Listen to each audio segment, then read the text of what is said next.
startling. I think it's a good word to describe the ADA charts, at least when I look at it, startling. Because it is startling. It startles me. It surprises me. It confuses me a little bit. Maybe it's just because I've been just covering this entire move, the bear market move. I've done how many crypto videos, Bitcoin videos, Cardano videos. We just keep seeing failure at key critical resistance areas. And I think for me, as Cardano, even right now as I do this video, is in a critical, really important resistance area, I think I anticipate more than not that there's going to be rejection, because that's been the story this entire bear market. So how can we anticipate anything other than that? We can watch, we can see if the resistance gets broken, if ADA can make a break out of it. But it's surprising right now because this rejection right here didn't last. You can see ADA kind of coming back down, cruising back up. This most recent rejection, and this is a daily chart, by the way, didn't last. You can see we wicked out of that resistance area, and right now ADA coming back up. The question is ADA going to make a move to the upside, or are we going to cruise back down and start really testing these moving averages that we've been talking about? Remember, the big move of resistance that we're in right now is the swing high back here to swing low, and it's this entire Fibonacci retracement channel. It's a huge lower high resistance area, 36 cents to around 39 cents. The other thing that is actually just really cool to look at is the weekly. Let me zoom in on this weekly so we can get a nice snapshot of this. And then later in this video, I'm going to go over Coti. Some really crazy things happening on the Coti chart. I want to just discuss what I'm watching. This weekly is new. This is something that we have not experienced. This is something that we have not had the opportunity to track in this bear market. So this is kind of getting exciting. Look at this weekly wick right now on ADA. Going down to the 20-week moving average. Remember, this is the key area on the macro. This is the macro shift area. We're waiting for ADA to break above, to stay above, to start putting higher highs and higher lows on this weekly zoomed out chart. And we kind of got this first close above the weekly. The 20-week moving average is a big deal. It was a good thing. Even if ADA fell, I said I really think and anticipate this is going to be kind of this pivot point in market cycles. But not only that, right now, and we still have 3 days, 23 hours left of this weekly candle. Anything could happen. The weekly candle could close below the 20-week moving average. We could close this week below 35 cents, and it could be ugly for ADA on this chart. But right now, this is going to be a fun story to tell, at least for the next 3 days, 23 hours, or at least track, I should say. We're going to track the story. But I want to dig in a little bit. So here's the daily chart zoomed out.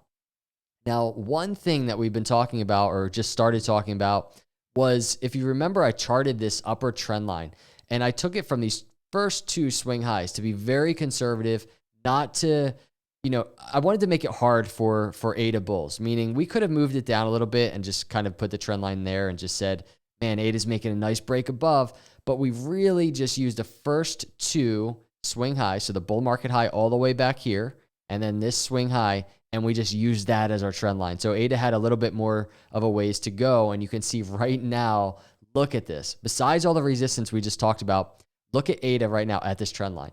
This is a huge macro trend line extending to the bull market high, 200-day moving average, just above where ADA is. It's around 39, close to 40 cents, and ADA is testing insane resistance. The fact that ADA keeps kind of hanging out in this resistance area is surprising to me. I thought it would have got rejected sooner. I thought we would have really more critically tested the 20-day moving average, even the 50-day moving average by now, and it just hasn't happened. So a very interesting move to track on ADA right now as it hangs out in the middle of this resistance area. You can see all the resistance coming together. Here, once again, is that 200-day moving average that we just looked at, right around 40 cents, right within confluent with this Fibonacci lower high. I want to go over to a 6-hour chart, because if we really want to speculate on the short term, I'm starting to see a little bit of structure at the very least right now. Don't know if this will hold up or if this consolidation pattern will really play out, but you can kind of see the swing high that we had. This was January 22nd, the other day, came back down off of this lower, or this first swing low, right, to the swing high, higher low, and then right now making this move to the upside. You kind of have this area of resistance very close to, if we go back to the daily chart real quick, the upper end of this Fibonacci, very close to the 200-day moving average. That resistance on the 6-hour chart, this is what it's looking like. It's all right here, and ADA is testing it, having some trouble right now in the short term to just make that break through this huge area of resistance. So as this is happening and we see this little upward trend of ADA that essentially actually started all the way back here in January, right? The beginning of January, you can see potential consolidation with this higher low move for ADA and just this very consistent area of resistance right now. So will be interesting to see overnight into tomorrow. What happens? Do we come back down, put in another higher low, maybe 36 cents? Is ADA test the upper trend line right around 39 cents again? Is it breaking out of this area? This is what I'll be watching in the very short term. It's fun to watch this right now because once again, everybody, we go to this weekly chart. This is the weekly candle information and it's monumental. It really is. We're going to have to keep tracking week after week, the weekly candles, what they're doing, the story that's being told on the macro. But the more separation we get and we can maintain from the 20-week moving average, a big deal. If we fall back below, I just want to say this once again, I don't think it's a terrible thing. I still think we're in a bull case in terms of the macro cycle, this slow shift. If you zoom out on a chart, everybody, this is just my opinion. I think the worst is over. There can still be some pain to the downside. And I really would not be surprised at all if cryptos fall, but I think the worst is over. And we're really gonna start making our way through the end of this bear market through this first quarter of this year. So that's ADA right now. It's what I'm tracking, kind of this interesting resistance on the short term. And then Coti. I wanted to cover Coti. I don't know if you can see this article or not, but Coti's over collateralized stablecoin Djed set for final release next week. And everyone, I want to pause there for today's sponsor. It's CoinLedger. We've been running a campaign with them. Go sign up, get your free account set up. I did a full-length video the other day talking about CoinLedger. We went over this. This is the back office. This is what it looks like. You can very simply just pull in. Look at this, all the transactions. Can you just, as I scroll through this, imagine just tracking each one of these transactions manually for taxes to get your tax report together? If you have hundreds, thousands of these transactions, and this is just something that is so important. We're talking about Cardano, we're talking about Coti in this video, but doing taxes, if we're trying to succeed and we're trying to grow in this space, this crypto space, we need to make sure that we're handling taxes properly. But not only handling them, we anticipate charts all the time, but we need to anticipate where we are at all times with our tax situation. This makes it so easy. You go get set up, you connect your accounts. You can see there's Coinbase. Here's our Coinbase Pro account back here. This is a demo account. MetaMask, you can put in a MetaMask address. And once you have all these transactions, you can review the transactions and you can really just dig into what's going on with each transaction, open them up, and then you can run your tax report. Right now, this is a 2023, but we can click 2022, and there it is for the 2022 demo transactions that we just looked at. Here's the report, IRS forms right here in the back office.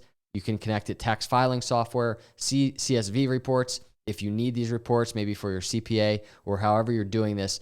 But everyone, I just can't stress enough, and I absolutely love having CoinLedger as a sponsor of this YouTube channel. This won't be the last video this year. So go get set up. Use my link below with CoinLedger. Get set up and just handle things properly. I really encourage you to do that. It saves so much time, stress, and really it saves so much money. So get set up with CoinLedger in the link below. And thanks CoinLedger for sponsoring this video. Over collateralized stablecoin. So they're trying to shift, it looks like, a little bit away from algorithmic stablecoin, because we've seen what happens with algorithmic stablecoins, right? Luna, for instance. And I wanted to point this out before we really look at this Coti chart, which just fun to watch right now as a Coti holder. And it's this. The critical difference is that the former uses external collateral. So talking about Coti using external collateral, such as ADA token in Djed's case, which is unconnected to the stablecoin protocol. By contrast, the latter uses internal collateral, such as how Terra Luna backed the UST stablecoin pre-collapse. This is what's kind of exciting with Coti. Coti's introducing to the markets, the crypto markets, this stablecoin mechanism that is very unique. And we're going to get to see how it plays out. Launching next week, will it be successful? How do the crypto markets kind of embrace this new stablecoin? The fact that Cardano is involved here and is part of the story, I think could be extremely exciting for both Cardano and Coti. Here's Coti on the charts. I just wanted to track it And things are really kind of getting interesting for me with Coti because of everything that's happening. All of the speculation, all of the just the time that went into this buildup of this launch actually happening now. I like that, how it plays out in the charts. Things get exciting. There's movement. Now, if we look at this weekly chart, and this is really the main thing I wanted to bring up, is we have this potential setup. And I call it potential setup because it's not confirmed yet. It's an inverse head and shoulders, but it gives us a little bit of wiggle room to the upside and to the downside. So to the upside, this 50-week moving average is a huge area for Coti. You can see the 20-week moving average, which we're going to talk about in a minute, very important, sitting right around, just over 8 cents. But the 50-week moving average sitting right around just over 12 cents, a very big deal for Coti on the macro. This macro just move, this macro range. This is an area where we see Coti in bullish environments. We want to see it stay above and cruise to these new highs. That's a big macro area. So as we start trying to find the shift of bear to bull for Coti charts, we want to see the 20-week moving average get pulled up and eventually just cross above the 50-week moving average. It's that same story on the Coti charts. So what I'm watching is this. Is there going to be resistance at this 50-week moving average? So maybe a little bit more upside with everything that's going on in the next week or so with the launch of Djed, and you can see to the upside, another 10% or so to the upside. The reason why that could be interesting is if it meets resistance and if it meets just an end of hype around this news and there's resistance here, we have this area of resistance already on the charts in previous months, August and back here in October. So for me, it's kind of a left shoulder potential ahead, downside, back to this 50-week moving average resistance, could be resistance. If we get rejected, are we coming back down to start testing the 20-week moving average? What's good about the Coti chart is if there's downside from where it is right now, the 20-week moving average is 25% to the downside. That's a nice cushion if crypto markets are about to fall in this bullish fundamental environment for Coti. It's a lot of downside cushion for ADA or for Coti to fall. Now, if Coti were to make a move to the 50-week moving average first and then fall to the 20-week moving average down here, that's a 30% cushion, and Coti could still be in a bullish environment. So there could be a fall, maybe it's worse than the 20-week moving average before kind of putting in a higher low on the macro and then exiting this bear market with markets. I like to speculate pretty much on any charts the potential for a more drawn out exit of the bear market. I like to do that as opposed to, man, we're cruising. We're cruising out of the bear market. We're going into the bull market. That's just my style. That's just what I do. I know I can always be wrong about all of these speculations, but it's all it is, everybody. It's just me speculating. I'm tracking the journey. I'm trying to visualize all the scenarios that I'm prepared for just crazy bullish volatility, but I'm also prepared for very commonplace resistance if it happens, very commonplace cooling off if it happens, because this is what happens in crypto. So for the Coti charts, it's kind of where I am. It's what I'm watching. And then obviously for the ADA charts, this is a 6 hour. It's what I'm watching on ADA in the short term. And then this big, huge resistance area is ADA going to be able to break out. One thing I probably should have mentioned earlier, it's very nice to see so far, 20-day moving average still holding up, hasn't broken back below that area, 50-day moving average, a nice cushion to that area for ADA if it's going to fall 20% down to the 50-day moving average. Even in that environment, ADA could start telling the story of higher highs and higher lows into the next cycle. This is what I'm watching on ADA and Coti. Let me know your thoughts in the comments below. I appreciate you. Hope you have an amazing night. I'll see you in the next video. God bless.